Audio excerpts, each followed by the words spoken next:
ముఖ్యమంత్రి చంద్రబాబు నాయుడు గారు అటు పులివెందుల నియోజకవర్గం మీద ఇటు కడప జిల్లా మీద పగబట్టడం, కక్ష కట్టడం చాలా దురదృష్టకరం, చాలా శోచనీయం.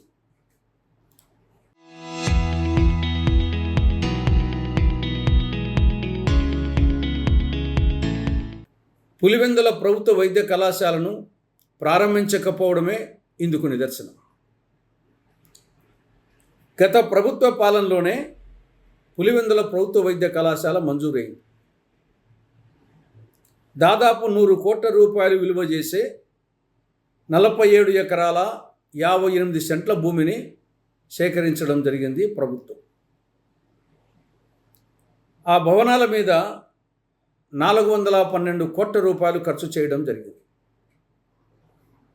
ఆసుపత్రి భవనాలు 100% పూర్తయినాయి, 625 పడకలతో. పాత ఆసుపత్రి నుండి కొత్త ఆసుపత్రికి బదిలీ చేయడం కూడా జరిగింది, షిఫ్ట్ చేయడం కూడా జరిగింది. ఇక నర్సింగ్ కాలేజీకి సంబంధించి భవనాలు 100% పూర్తయినాయి. మెడికల్ కళాశాలకు సంబంధించి భవనాలు 170% పూర్తయినాయి. మిగతా హాస్టల్స్, మిగతా ఇన్ఫ్రాస్ట్రక్చర్కి సంబంధించి 60% పూర్తయినాయి. స్టాఫ్కు సంబంధించి ప్రిన్సిపల్ పోస్టు మంజూరు చేయడం జరిగింది, అపాయింట్ చేయడం జరిగింది. సూపరింటెండెంట్ పోస్టు, హెచ్ఓడి పోస్టులు, 60 మంది డాక్టర్లు, 70 మంది సిస్టర్స్, నర్సెస్, 130 మంది పారామెడికల్ సిబ్బందిని నియమించడం జరిగింది. ఇదంతా గత ప్రభుత్వ పాలనలో జరిగింది. ఈ నేపథ్యంలో ఢిల్లీ నుండి నేషనల్ మెడికల్ కమిషన్ వాళ్ళు వచ్చారు. పులివెందులకు వచ్చి క్షేత్రస్థాయిలో పరిశీలించి ఇంద్రభవనాలు లాంటి భవనాలు చూసి సిబ్బంది సఫిషియెంట్గా ఉంది, వసతి సఫిషియెంట్గా ఉంది అని సంతృప్తి చెంది వాళ్ళు 2024 ఆగస్టు 16వ తారీఖున 50 MBBS సీట్లకు 2024-25 విద్యా సంవత్సరానికి సంబంధించి LOP లెటర్ ఆఫ్ పర్మిషన్ ఇచ్చారు. మీరు ప్రారంభించుకోండి 50 మందితోనే 2024-25 విద్యా సంవత్సరానికే. ఆ నేపథ్యంలో చంద్రబాబు ప్రభుత్వం ఏం చేయాలి? మాకు 50 MBBS సీట్లు చాలవు, మాకు 100 కావాలా, 150 కావాలని అడగాలి. కానీ చంద్రబాబు ప్రభుత్వం చేసింది ఏమిటి? మాకు 50 MBBS సీట్లు వద్దు, మా దగ్గర వసతి సౌకర్యం లేదు, మా దగ్గర సిబ్బంది లేరు, మేము మెడికల్ కళాశాలను నిర్వహించలేము, ఈ 50 MBBS సీట్లు వద్దు అని లేఖ రాశారు. అప్పుడు నేషనల్ మెడికల్ కమిషన్ విధిలేని పరిస్థితుల్లో 2024 సెప్టెంబర్ 10న ఆ లెటర్ ఆఫ్ పర్మిషన్ ఉపసంహరించుకుంది.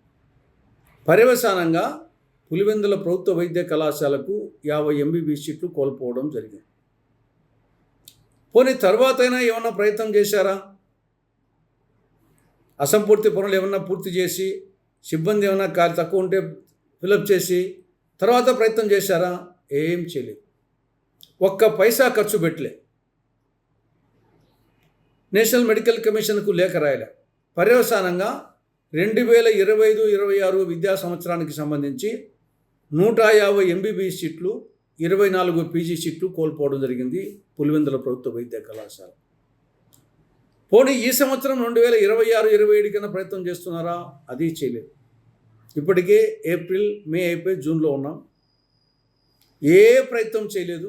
మళ్ళీ ఈ సంవత్సరం కూడా 150 MBBS సీట్లు, 24 PG సీట్లు పులివెందుల ప్రభుత్వ వైద్య కళాశాల కోల్పోతూ ఉంది.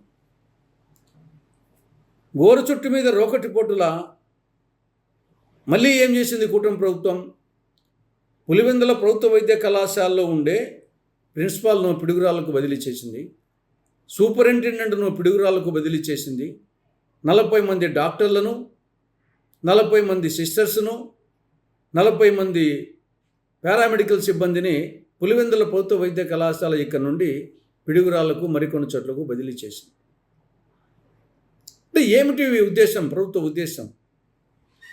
ఇంకా పులివెందుల మీద పగ అనక ఏమనాలి దీన్ని? కడప జిల్లా మీద కక్ష అనక ఏమనాలి దీన్ని?